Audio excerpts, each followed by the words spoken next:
Hi everyone. இந்த பதிவின் மூலம் மீண்டும் பல அரிய தகவல்களை உங்களுடன் பகிர்ந்து கொள்வதற்கு தயாராக இருக்கிறேன். இப்பொழுது நாம் அனைவரும் 2025 வருடத்தை நோக்கி பயணிக்க இருக்கிறோம். பொதுவாகவே இந்த நியூமராலஜி செய்யக்கூடியவர்கள் எல்லாரும் சொல்லக்கூடிய விஷயம் என்னவென்றால், 2025 கூட்டினால் 9ஆம் எண் வருகிறது. இந்த 9ஆம் எண் என்பது செவ்வாய் என்ற ஒரு கிரகத்தை குறிக்கிறது. இந்த 9ஆம் எண்ணை பற்றி நாம் சொல்ல வேண்டும் என்றால், எந்த ஒரு எண்ணுடன் கூட்டினாலும் 9ஆம் எண் என்பது அந்த கூட்டின எண் தான் வரும். 9ஆம் எண்ணையே பல முறை கூட்டினாலும் மீண்டும் அதே 9ஆம் எண் தான் வரும் என்றுதான் பொதுவாக மேலோட்டமாக எல்லா நியூமராலஜி ஜோதிடர்களும் பலன் சொல்வார்கள். ஆனால் நாம் இதனை எடுக்கக்கூடிய விஷயம் அவ்வாறு அல்ல. முற்றிலும் மாறுபட்ட ஒரு கோணத்தில் இந்த பலன்களையும் இதனால் நாங்கள் உங்களுக்கு கொடுக்கக்கூடிய பயன்களையும் தயாரித்துள்ளோம். இந்த ஸ்கிரீனில் உள்ள விஷுவலை நீங்கள் கொஞ்சம் கூர்ந்து கவனியுங்கள். 2025 நியூமராலஜி கால்குலேட்டர், அதாவது ஹிப்ரு நியூமராலஜி பிரகாரம் நாம் கணிதம் செய்யும் பொழுது கடைசியாக வரக்கூடிய எண் 4ஆம் எண். இந்த 4ஆம் எண் என்பது ராகு என்ற ஒரு கிரகத்தை குறிக்கிறது. இந்த ராகு என்ற ஒரு கிரகம் இப்பொழுது கோச்சாரத்தில் மீனத்திலிருந்து கும்பத்துக்கு வரவிருக்கிறது.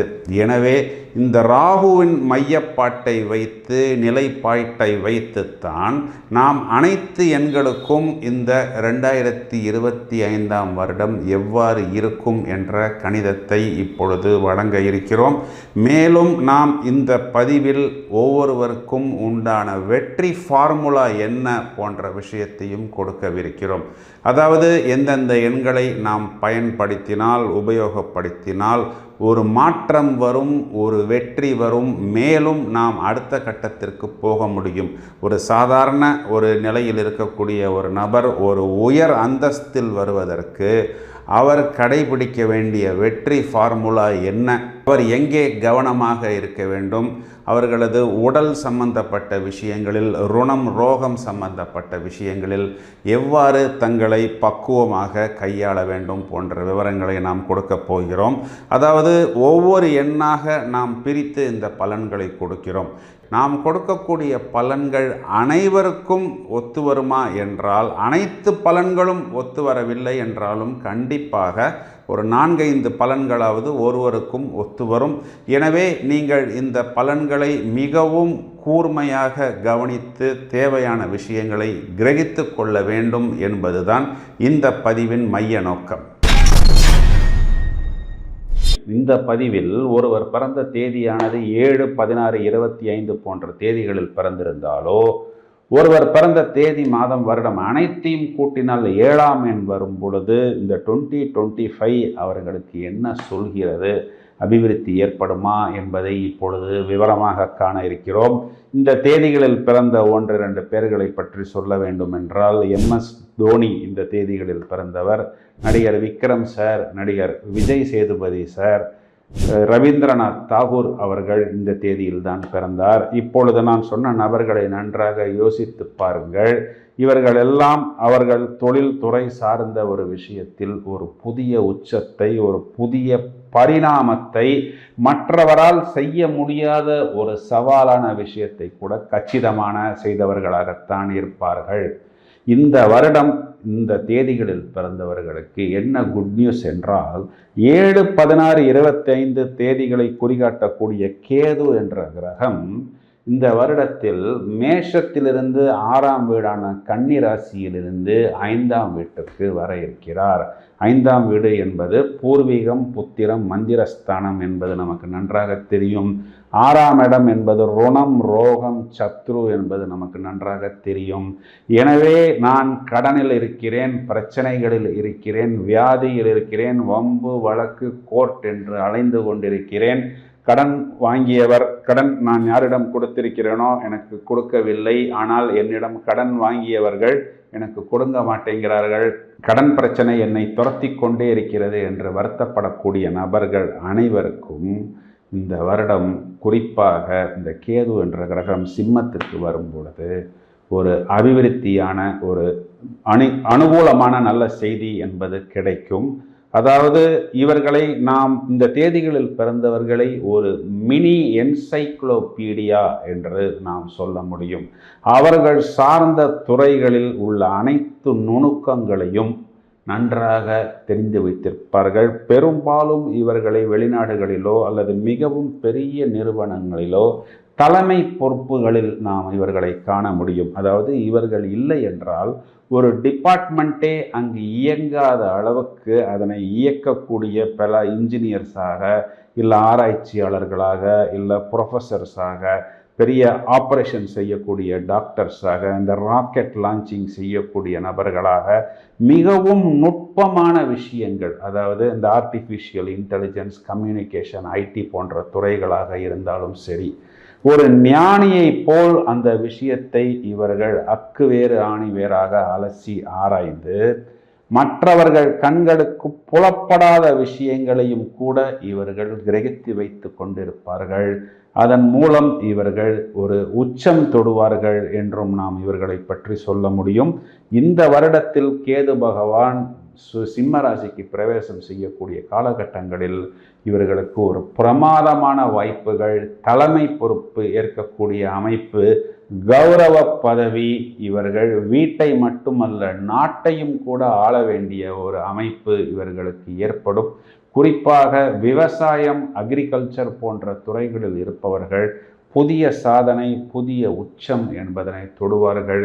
இந்த துறைகளில் ஏராளமான நண்பர்கள் புது தொழில் அமைப்பதற்கு இவர்களுக்கு வாய்ப்பு என்பது ஏற்படும். 5ஆம் இடம் என்பது புத்திரஸ்தானம் என்பதனால் இவர்களுக்கு இந்த ட்ரீட்மெண்ட், வைத்தியம் போன்ற விஷயங்களில் பல நாட்களாக நான் புத்திர பாக்கியத்துக்காக காத்திருக்கிறேன் என்று சொல்லக்கூடிய நபர்களுக்கு புத்திர பாக்கியம் என்பது ஏற்படும். பொதுமக்களின் பாராட்டை இவர்கள் பெறுவார்கள். அதன் மூலம் இவர்களது அந்தஸ்து மற்றும் பதவி என்பது உயரும். மனதில் புது புது யோசனைகள் இவர்களுக்கு வந்து கொண்டே இருக்கும். பயணங்கள் மூலம் இவர்கள் லாபம் பெறுவார்கள். தொலைந்து போன பலவித பொருட்களை கூட இவர்கள் திரும்பவும் பெறக்கூடிய அமைப்பு உண்டு.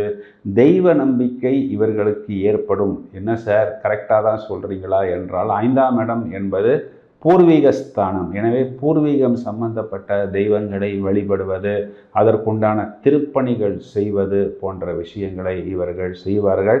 இவர்களது கடன் என்பது தீரும். 5ஆம் இடம் என்பது 6ஆம் இடத்துக்கு 12ஆம் இடம். 6ஆம் இடம் என்பது கடன், 5ஆம் எண் என்பது கடனை இவர்கள் தீர்ப்பது. புனித நீராடல் செய்வது, சொத்துக்களில் இருக்கக்கூடிய வம்பு வழக்கு, உடன் பிறந்தவர்களால் ஏற்பட்ட கசப்பான அனுபவங்கள் அனைத்தும் நீங்கி ஒரு சுமூகமான அமைப்பு என்பது ஏற்படும். This 2025 you have to bring inherit happiness.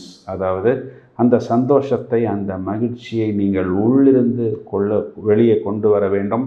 ஒரு ஸ்பிரிச்சுவல் இன்சைட் என்பதும், ஒரு இன்ட்யூஷன் என்பதும், புதிய தேடல் என்பதும் இவர்களுக்கு தியானம் மூலம் ஏற்படும்.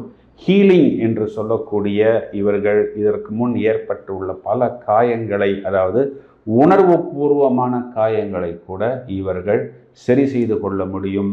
இவர்களை வழிகாட்டுவதற்கு, வழி நடத்துவதற்கு ஒரு குரு என்பவர் அவரவர் தொழில் துறை சார்ந்த விஷயங்களில் கிடைப்பார்.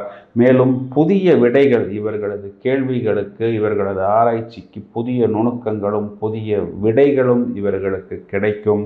பல விதங்களில் ஆதாயம் பெறுவார்கள். பல புதிய வகுப்புகளுக்கு செய்வது, அப்டேட்டாக இருப்பது, தொழில்துறை சம்பந்தப்பட்ட விஷயங்களில் புதிய நுணுக்கங்களை பழகக்கூடிய அமைப்பு இவர்களுக்கு ஏற்படும். இன்டெப்த் நாலேஜ் என்பதை இவர்கள் பெறுவார்கள். ஸ்பிரிச்சுவல் இன்சைட் என்பது ஏற்படும். பிராக்டிஸ் என்பது இவர்களுக்கு தெளிவாக இருக்க வேண்டும். ஒரு ஆப்டிமிஸ்டிக் அப்ரோச் என்பது இவர்களுக்கு இந்த வருடம் தேவை. மேலும் வரக்கூடிய சடன் சேஞ்சஸ் என்று சொல்லக்கூடிய திடீர் மாற்றங்களை இவர்கள் கையில் எடுத்துக்கொண்டால் கண்டிப்பாக இவர்களுக்கு ஒரு புதிய உச்சம் என்பது ஏற்படும். வயிறு, ஸ்டமக் சம்பந்தப்பட்ட எயில்மெண்ட், மேலும் பல், இஎன்டி ப்ராப்ளம், கால் வலி போன்ற விஷயங்களில் சின்ன சின்ன உடல் உபாத்திரங்கள் என்பது ஏற்படும். இதனால் கொஞ்சம் கவனமாக இந்த விஷயங்களை இவர்கள் பார்த்து கொள்ள வேண்டும். கணவன் மனைவி உறவில் இது நாள் வரை இருந்து வந்த கசப்பான அனுபவங்கள், விலகி கலகலப்பாக சந்தோஷமாக இருக்கக்கூடிய ஒரு அமைப்பு. சார், இத்தனை நாள் நான் எதையோ தொலைத்த மாதிரி, எதையோ இழந்த மாதிரி இருந்தேன் என்று வருத்தப்படக்கூடிய நபர்களுக்கு இந்த வருடம் ஒரு மகிழ்ச்சியான வருடமாக இருக்கும். குவாட்ஸ் என்று சொல்லக்கூடிய இரத்தின மாலை அணிந்து கொள்ளலாம். வசதி வாய்ப்புகள் இருக்கும் பொழுது அலெக்சாண்ட்ரைட் என்ற இரத்தினத்தை அல்லது கேட்ஸை என்ற இரத்தினத்தை இவர்கள் அணிந்து கொள்ளலாம். விநாயகர் வழிபாடு செய்வதும் இவர்களுக்கு சிவ வழிபாடு செய்வதும் நல்ல அபிவிருத்தியை ஏற்படுத்தும். இவர்களது தேதி மாத வருட கூட்டு எண்ணில் 3ஆம் எண் இல்லை என்றால் 24, 27, 33, 99, 42, 27 போன்ற எண்களை எடுத்துக்கொள்ளலாம். ஒருவேளை 3ஆம் எண் இருந்தால் 33, 33, 21, 27 போன்ற எண்களை எடுத்துக்கொள்ளலாம். சார், எங்களுக்கு 5ஆம் நம்பர் தான் லக்கி என்று சொல்லக்கூடிய நபர்கள் 23, 32, 41, 14, 23, 55, 14, 41 போன்ற எண்களை கூகுள் பே, ஃபோன்பே, பாஸ்வேர்டாக வைத்துக் கொள்வதன் மூலம் கண்டிப்பாக அபிவிருத்தி என்பது ஏற்படும்.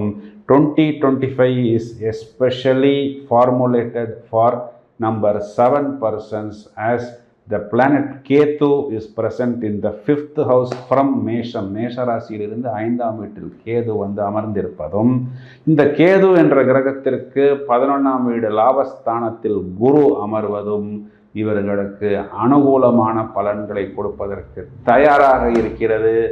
முழுவதுமாக இந்த வாய்ப்பை உபயோகித்துக் கொள்ளுங்கள். வாழ்த்துக்கள். மேலும் பல அரிய தகவல்கள் தயாராகி கொண்டிருக்கிறது. Thank you friends.